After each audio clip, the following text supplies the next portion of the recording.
Beneath our feet lie traces of forgotten cultures and civilizations. Join me, I'm going to count down 15 of the weirdest things found underground, and each discovery more unusual than the last. Let's start with number 15, the subterranean stepwells of Gujarat. The stepwells of Gujarat are among the most unusual architectural structures ever discovered underground. These wells, known locally as vavs or bailas, are engineered not just as a functional water reservoir, but as elaborate subterranean palaces. Built primarily between the 7th and 19th centuries, these stepwells were designed to collect and store water during the region's seasonal monsoons, ensuring a stable supply during dry periods. The most famous example of this is the Queen's Stepwell. It's located in Patan. Constructed during the 11th century under the Solanki dynasty. It was commissioned by Queen Udayamati in memory of her husband, King Bhima I. This stepwell goes down over 20 meters, and it stretches nearly 65 meters in length, featuring a series of 7 terraces intricately carved with more than 500 sculptures. Now, these carvings depict deities from Hindu mythology, celestial beings, and geometric patterns which show the craftsmanship of an extraordinary scale. The descending staircases allow villagers to reach the water at varying depths throughout the year. The well did provide much-needed cool spaces, and temperatures inside could be significantly lower than at the surface, making them social and cultural gathering places. Channels and filtration systems were often built to direct the rainwater into the wells while minimizing any silt accumulation. The combination of functional design and artistry here makes these stepwells unique among ancient water management structures. Over the centuries, many stepwells did fall into disuse due to changes in how water management practices and urban expansion were. Some were silted over, hidden underground for generations, until surveys and restoration projects in the 20th century brought them back into the public awareness. The Queen's Stepwell, for example, was rediscovered in the 1940s after being buried by flood sediments. Dozens of other stepwells exist across the area, each with distinctive layouts and ornamentation. The Adalaj stepwell near Ahmedabad features octagonal landings and Indo-Islamic motifs, while the Dada Harir Vav combines Hindu and Islamic architectural styles. Today, the stepwells are studied not only for their artistry, but for their sustainable water practice. Modern engineers reference their design when addressing contemporary water scarcity challenges in India's regions. Visitors are often struck by the contrast between the plain exterior openings and the elaborate interiors. It seems like a deliberate inversion of expectations that makes these stepwells functional and visually surprising. Number 14. The Ice Age Lion Man. The Lion Man figure is one of the most remarkable artifacts ever found underground. It was discovered in 1939 in the Hohensteinstadel cave in Germany. It was carved from mammoth ivory around 40,000 years ago during the Upper Paleolithic period. The figure stands about 31 centimeters tall, and it depicts a humanoid body with the head of a lion, a combination unlike anything else from the Ice Age. Its discovery offered unprecedented insight into early human imagination and symbolic thought. This figure was found buried deep within the cave's layers. During initial excavations, archaeologists recovered over 200 fragments of mammoth ivory scattered in the soil. And due to the outbreak of World War II, the fragments were stored and largely forgotten until the 1960s. Over the subsequent decades, additional fragments were unearthed, allowing for further restoration. The current reconstruction reveals a carefully carved figure with elongated limbs and detailed features, including the distinct feline head and upright posture. This hybrid form suggests that it may have played a role in spiritual or shamanistic practices. Anthropologists interpret it as evidence of early humans' ability to conceptualize beings that didn't exist in nature. That's a form of abstract thinking, previously unconfirmed at that stage of human evolution. The choice of lion imagery is significant. Cave lions were apex predators in the Ice Age Europe and often appear in Paleolithic art. Combining a human body with a lion's head may have symbolized power, transformation, or a protective spirit. Carving mammoth ivory, though, with stone tools was pretty labor-intensive, and the figure's symmetry and detail indicate deliberate planning. Unlike many portable objects from the same period, the Lion Man was buried deep within the cave rather than left in any living area, implying a ceremonial deposition rather than everyday use. The cave where it was found, Hohensteinstadel, has yielded other significant Ice Age artifacts, including flutes made from bird bone and ivory.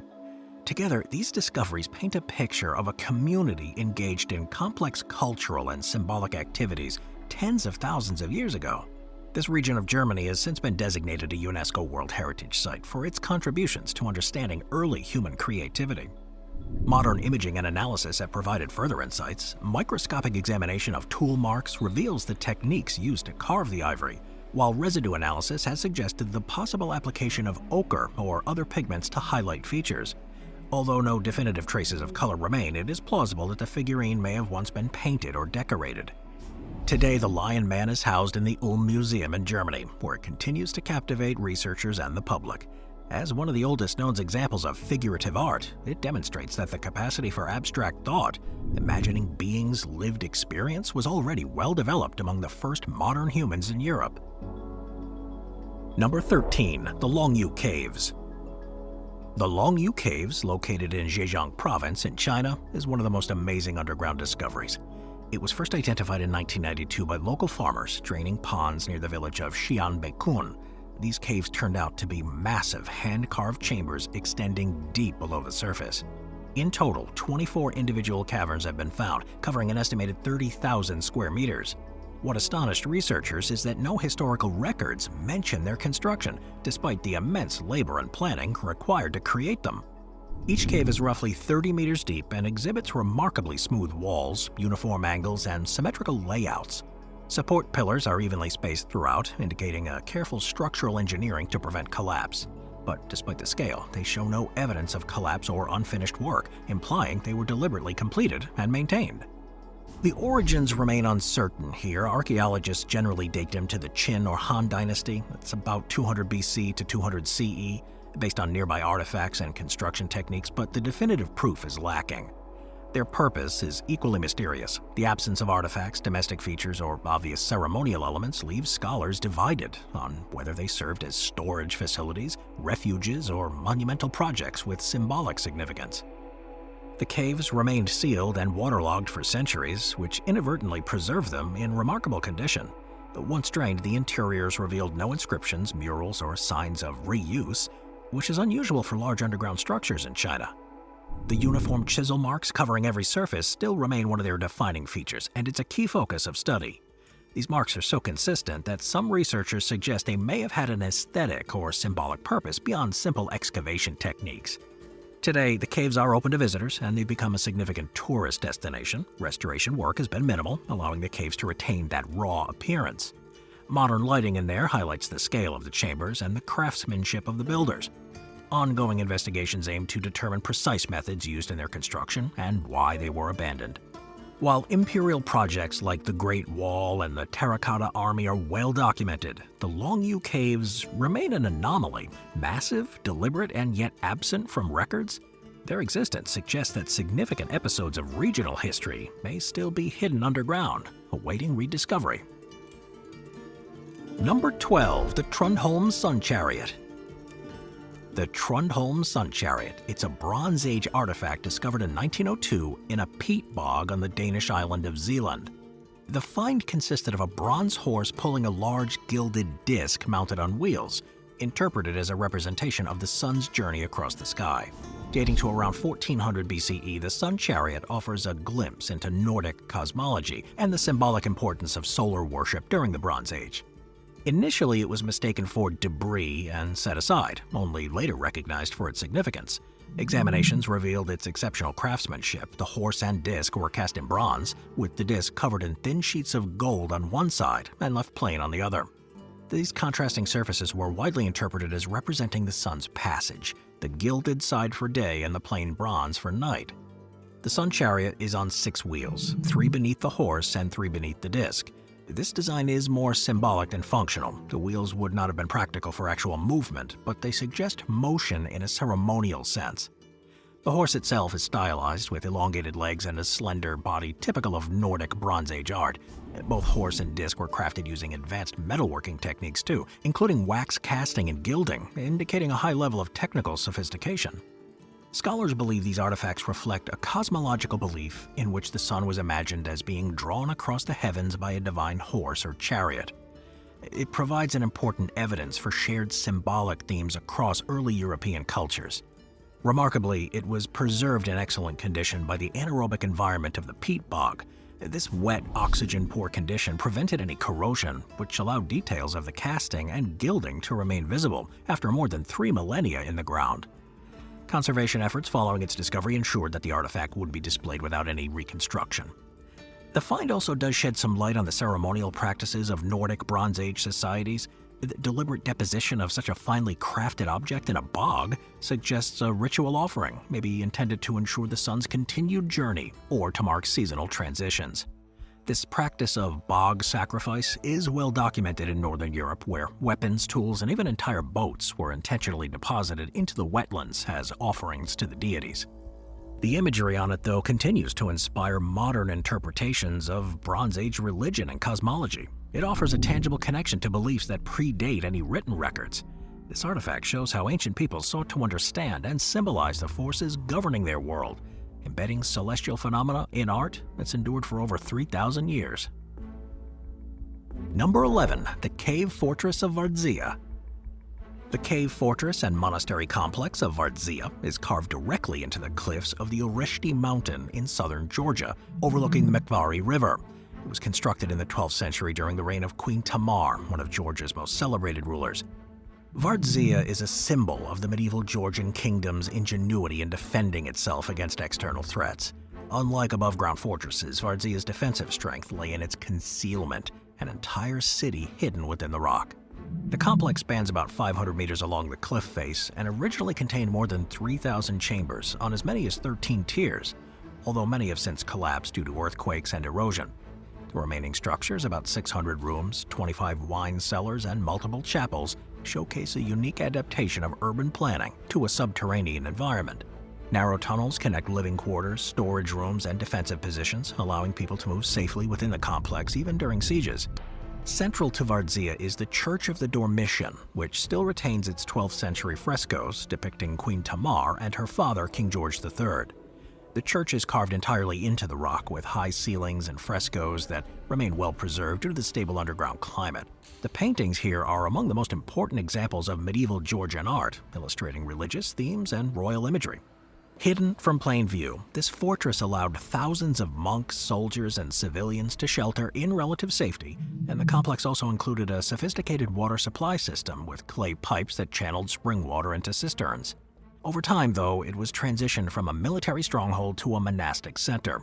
Even after portions of the city collapsed during a major earthquake in 1283, the monastery remained active. Monks continued to inhabit the surviving caves, maintain their religious practices, and safeguard the frescoes and manuscripts. Today, it's a UNESCO World Heritage Site, and it's one of Georgia's most visited historic sites. Visitors can explore portions of the complex, walking through narrow staircases and tunnels that reveal the scale of this hidden city. Vardzia stands out among cave cities worldwide due to the combination of design, function, and heritage. These concealed chambers and infrastructure here reflect a society adept at adapting to both religious and military needs. The site is an example of Georgia's medieval golden age and continues to provide archaeologists and historians with insights into life along the Silk Road's rugged Caucasus corridor. Number 10. The Hypogeum at Baiae. The Hypogeum at Baiae is part of an extensive complex beneath the ancient Roman resort town of Baiae, located on the Bay of Naples. Baiae was renowned in antiquity as a luxurious coastal retreat for Rome's elite, famous for its villas, thermal baths, and elaborate pleasure gardens. What lies beneath the ruins, however, is even more extraordinary, a network of underground passages, chambers, and thermal grottos created by exploiting the area's volcanic geology. The Romans ingeniously incorporated this natural heat into their architecture, carving hypogea, underground spaces, into the soft volcanic rock. These chambers functioned as bath complexes, religious sanctuaries, and even rumored oracle sites. The most famous is the so-called Temple of Mercury, a huge dome bath chamber whose design predates the Pantheon and demonstrates advanced Roman engineering in constructing large domes underground. Some areas were designed for therapeutic bathing, with hot water and steam fed directly from geothermal vents. Other sections contain mosaics and frescoes, suggesting private use by imperial figures. These spaces also provided some discreet venues for mystery cults and esoteric rituals, which were common in the cosmopolitan environment of Baiae during the late Republic and early Empire. The Romans believed the waters here had healing properties, making it a destination for both leisure and health. The underground elements allowed for controlled temperatures and privacy, which of course enhanced its appeal for the Roman aristocracy. Over centuries, coastal subsidence and volcanic activity buried much of the Baiae beneath layers of ash and water. Today, large portions of the ancient city, including the villas, are submerged underwater. The hypogeum, however, remains accessible on land, and it offers insight into Roman underground architecture rarely seen elsewhere. Modern studies contribute to volcanology and archaeology by studying the hypogeum, and by analyzing the construction methods and mineral deposits within the tunnels, researchers gain insight into both Roman technology and the shifting landscapes.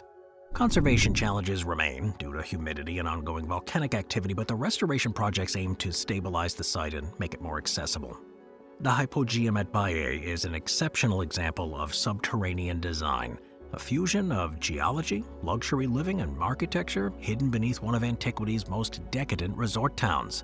Its rediscovery adds some depth to our understanding of Roman engineering, and it offers a rare glimpse into the opulent lifestyles beneath the surface of the ancient world. Number 9. The Must Farm Wooden Wheel. In 2016, archaeologists at the Must Farm site in Cambridgeshire, England, uncovered a remarkably preserved wooden wheel dating back roughly 3,000 years to the Late Bronze Age. This wheel, measuring about 1 meter in diameter, is the largest and most complex Bronze Age wheel ever found in Britain. It was discovered buried in waterlogged sediments at the edge of an ancient river channel, part of what is now often referred to as Britain's Pompeii, due to the preservation of the site. The excavation revealed the remains of a stilted settlement, but above a river in the Fens. Around 800 BCE, the settlement was destroyed by fire and it collapsed into the water, where mud and silt rapidly sealed the debris. This unique combination of fire and flood preserved organic materials, including textiles, food, and wooden objects that would normally decay. The wheel was found alongside wooden planks, pottery, and the remains of circular houses, offering a glimpse into daily life in prehistoric Britain. It was made from planks of solid oak, carefully shaped and joined, with evidence of a central hub where an axle would have been attached. The wheel was likely part of a horse-drawn cart, an important technological advancement that did facilitate transportation and trade across the wetlands. And prior to this discovery, only smaller and fragmentary wheels from the period had been known in the British Isles. Its survival is significant because wooden artifacts rarely endure in archaeological contexts. Waterlogged conditions like the Must Farm not only preserve the wheel, but also the settlement's wooden palisades, log walkways, and even household items like bowls and textiles. Analysis of these finds provided unprecedented insight into Bronze Age craftsmanship, diet, and domestic life. The discovery also indicates that people living here in the wetland environments were more technologically sophisticated than previously assumed. The settlement itself appeared to have been short-lived, occupied perhaps for only a year before being destroyed by fire. The Must Farm's find has reshaped the understanding of Bronze Age mobility and settlement patterns in the Fens, showing that communities living in seemingly isolated wetlands were connected to a broader network of exchange and innovation. Number 8. The Qin Bronze Chariots. Near to the famed Terracotta Army in Xi'an, China, archaeologists have uncovered 2 exquisitely crafted bronze chariots that stand among the most intricate metal artifacts of the ancient world. Discovered in 1980 during excavations near the tomb of Qin Shi Huang, China's first emperor, these half-scale chariots were buried in separate pits as part of the elaborate mausoleum complex. Each chariot was cast primarily from bronze and adorned with gold and silver inlays, showing extraordinary metallurgical skill for the time. They measure about 3.5 meters long and 1 meter high, and they were constructed of hundreds of individual parts like wheels, axles, and fittings. The level of detail here extends to the reins, the buckles, and even the expressions of the horses, which were rendered with remarkable realism. The 2 chariots differ in design and purpose. The first one, often referred to as the High Chariot, is covered with a large umbrella-like canopy and appears to have been intended for the emperor's inspection tours or daily travel.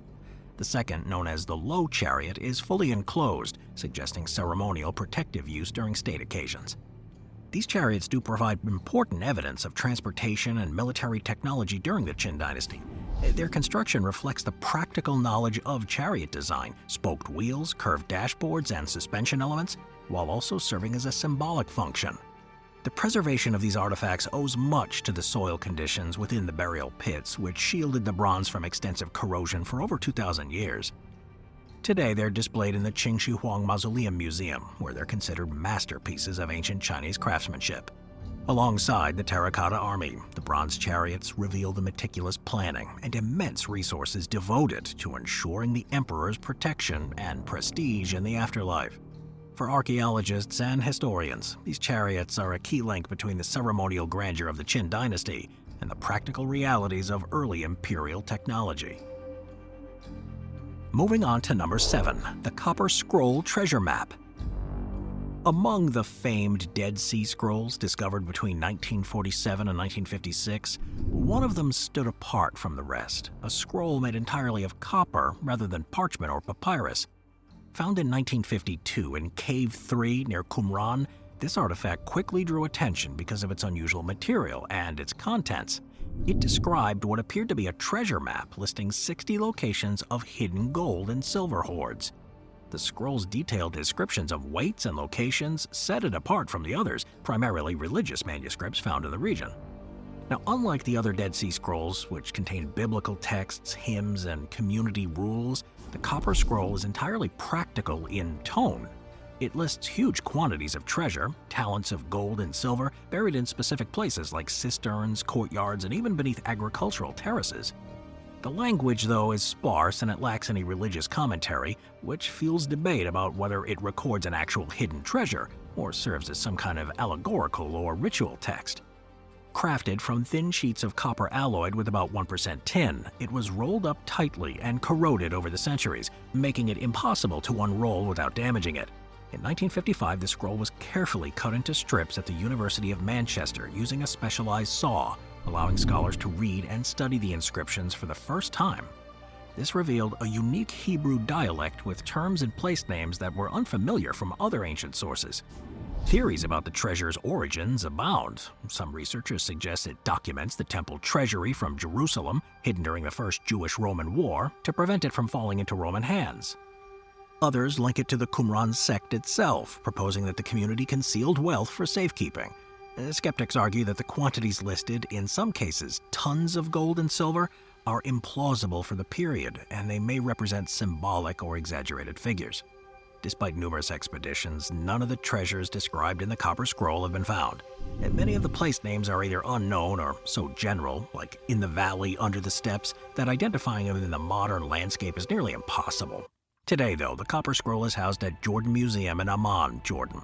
It remains one of the most enigmatic artifacts of the Dead Sea Scroll collection, and it bridges the worlds of archaeology, history, and treasure hunting.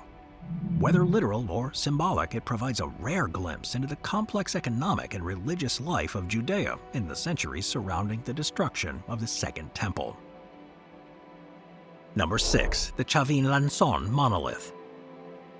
Deep beneath the ancient ceremonial center of Chav&iacute in the Peruvian Andes lies the Lançon monolith. This is a massive granite sculpture hidden in a labyrinth of underground passages. Dating to around 900 BCE, this 4.5-meter tall figure is the central icon of the Chavín culture, which flourished in the highlands long before the rise of the Inca. The monolith's remote placement, accessible only through a narrow corridor, underscores the role as a spiritual and architectural heart of the site. The lanzón, Spanish for spear or lance, is carved into a cruciform shape, and it features a hybrid deity with human and animal traits, fanged teeth, clawed hands, and serpentine hair that resembles snakes.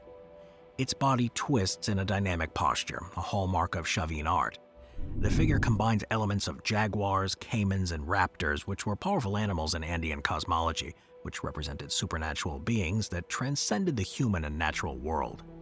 The twisting passageways and restricted spaces may have been designed to disorient participants, heightening the spiritual impact of finally encountering the imposing monolith.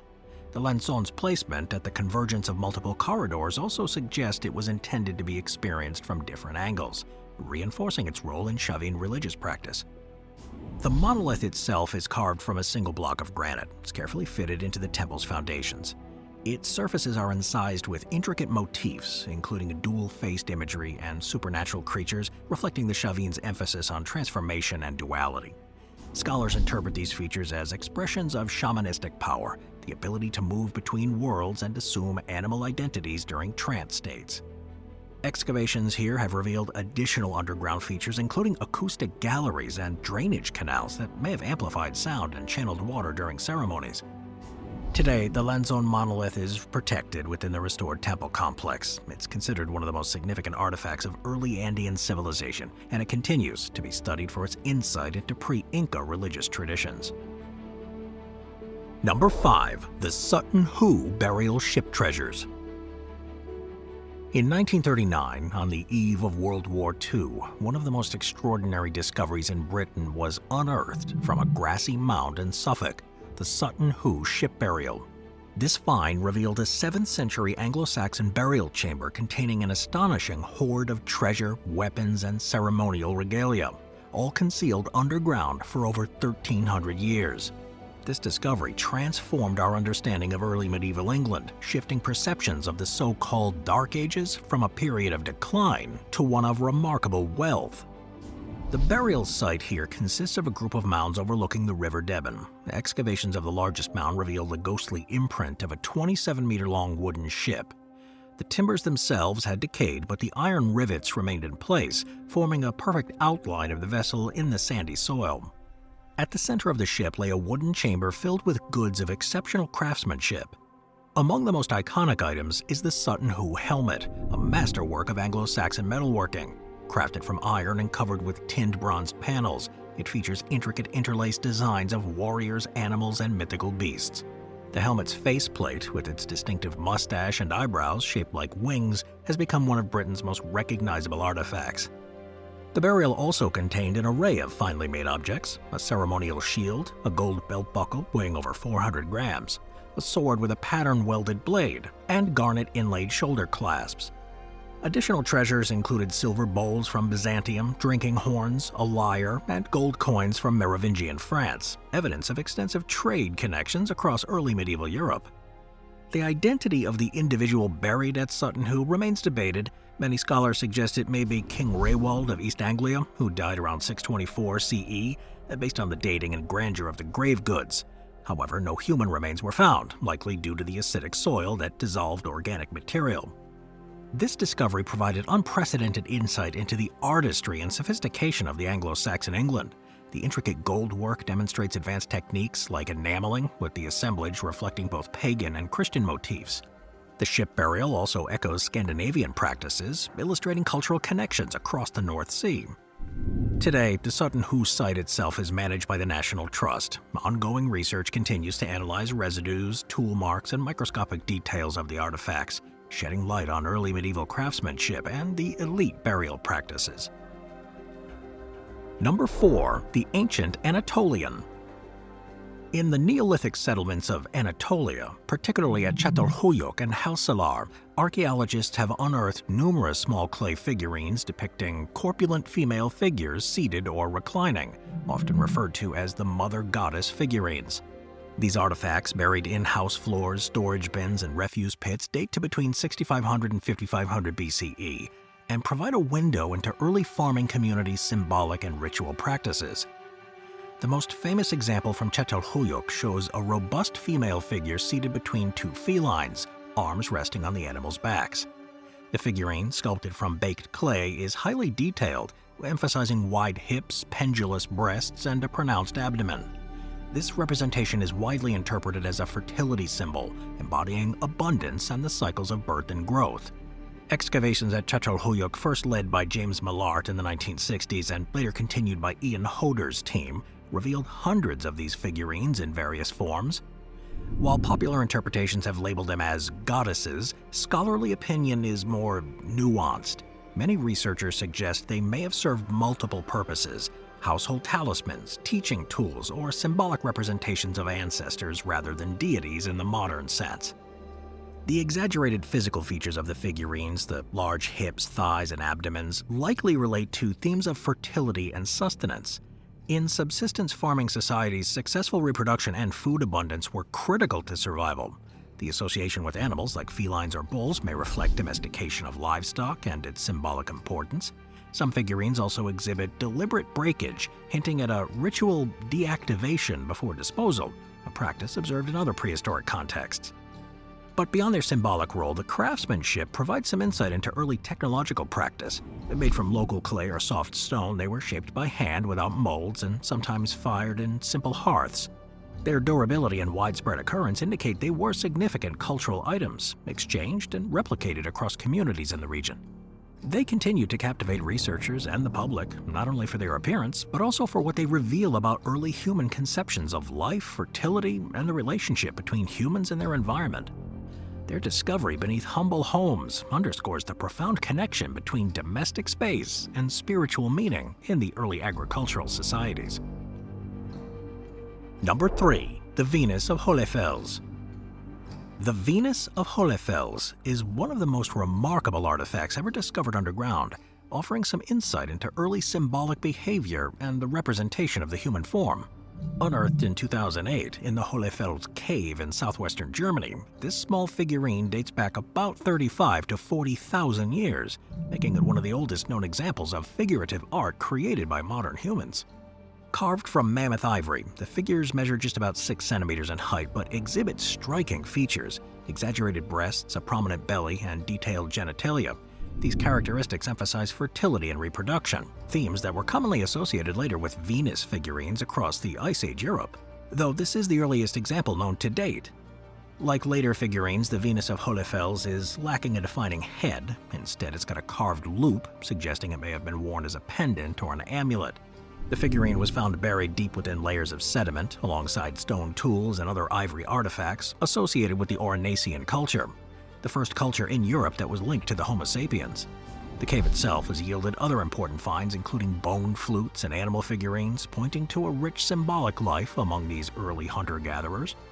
Researchers interpret the Venus as evidence that symbolic and spiritual expression was well established among the early modern humans shortly after their arrival in Europe. Its emphasis on female anatomy is often linked to fertility rituals or concepts of survival and abundance, though definitive interpretations remain elusive. Radiocarbon dating of the surrounding material confirms the figurine's age, situating it at the beginning of the Upper Paleolithic period. The craftsmanship, using mammoth ivory shaped with stone tools, demonstrates remarkable precision and the investment of time, suggesting the object held deep importance beyond mere ornamentation. Its discovery has reshaped our understanding of when and how humans began depicting the human body in abstract and symbolic forms, pushing the timeline for such behavior back by several millennia. Number 2. The Mask of La Roche-Cotard. The Mask of La Roche-Cotard is a unique and enigmatic artifact that offers rare evidence of symbolic behavior among Neanderthals. Discovered back in 1975 in the La Roche-Cotard cave on the Loire River in central France, this object dates to roughly 70,000 years ago, tens of thousands of years before modern humans arrived in the region. It is widely regarded as one of the few examples suggesting that Neanderthals, often stereotyped as lacking symbolic thought, may have engaged in forms of artistic or ritual expression. The artifact consists of a flint core modified with holes and grooves to hold a fragment of animal bone, which fits snugly into the stone. When viewed from the front, the combination of bone and flint resembles a face with eye sockets and a mouth opening, a configuration that many archaeologists interpret as intentionally anthropomorphic.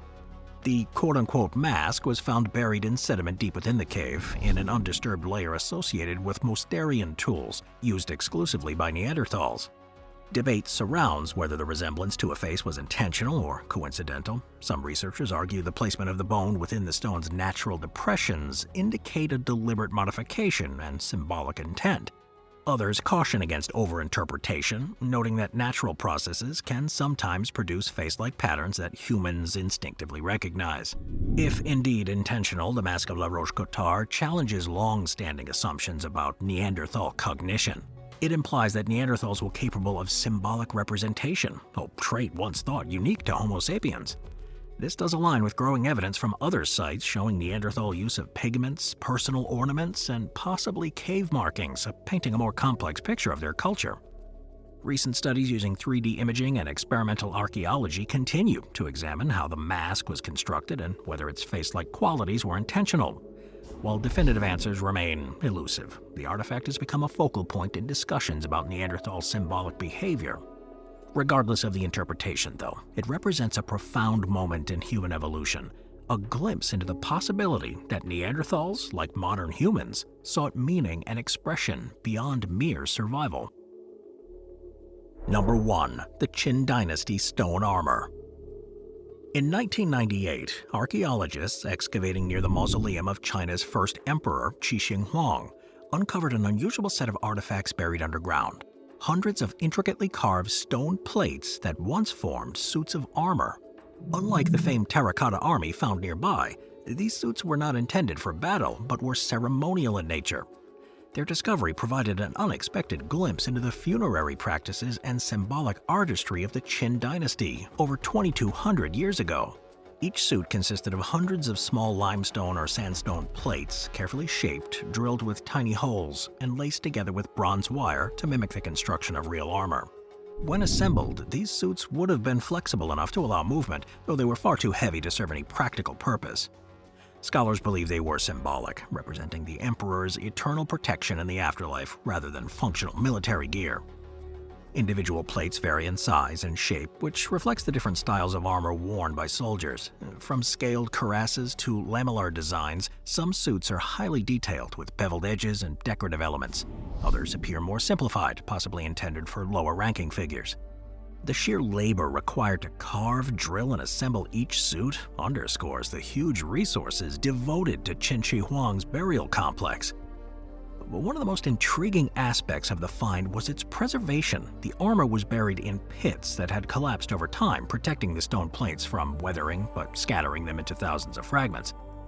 To date, only a handful of complete suits have been fully reassembled for display, though many more remain in fragments awaiting restoration. The discovery of stone armor here challenged previous assumptions about Qin funerary art. Before this find, scholars believe the emperor's underground army consisted primarily of terracotta figures and weapons. The armor pits demonstrate a broader symbolic program, incorporating objects that represent the emperor's command over not just soldiers, but the material culture of warfare itself. Today, several reconstructed suits of Qin stone armor are displayed at the Museum of the Terracotta Warriors and Horses in Xi'an. They stand alongside the more famous clay soldiers, offering visitors a deeper appreciation of the complexity and ambition of Qin Shi Huang's burial project. For archaeologists, the armor continues to provide insights into the military technology, craftsmanship, and beliefs of the time. Each new discovery adds another piece to the puzzle of how the Qin dynasty sought to protect imperial power beyond death, transforming ordinary materials like limestone into enduring symbols of eternal rule.